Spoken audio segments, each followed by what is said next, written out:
Washington स्थित प्रतिष्ठित think tank freedom house ने अपनी 2021 की रिपोर्ट जारी कर दी है।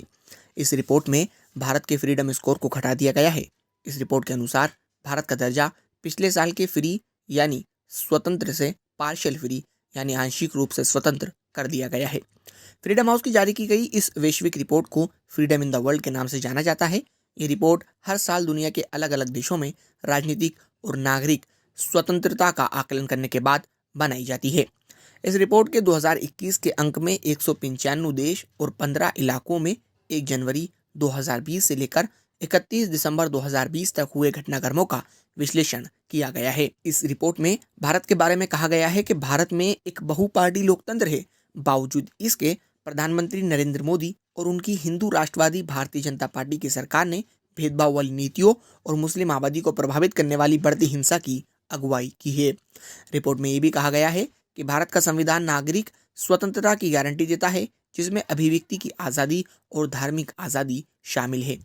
लेकिन पत्रकार, गैर सरकारी संगठन और सरकार की आलोचना करने वाले लोगों को परेशान किए जाने के लिए घटनाओं में मोदी शासन में इजाफा हुआ है।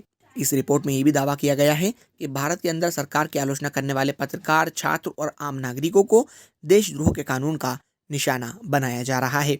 फ्रीडम हाउस की इस रिपोर्ट में भारत को आंशिक रूप से स्वतंत्रता का दर्जा दिया गया है। साथ ही इस रिपोर्ट में भारत को 100 में से केवल 67 अंक दिए गए हैं।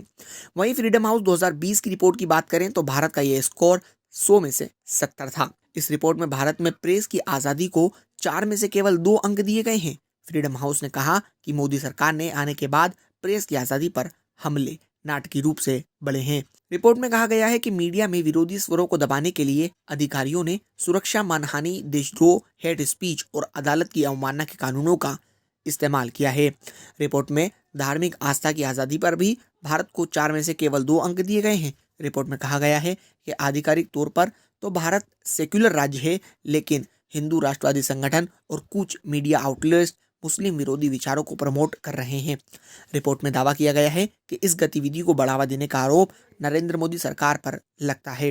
रिपोर्ट में ये बात भी कही गई है कि कोरोना वायरस महामारी के दौर में भारत के मुसलमानों पर बड़े पैमाने पर वायरस फैलाने का आरोप लगाया गया था।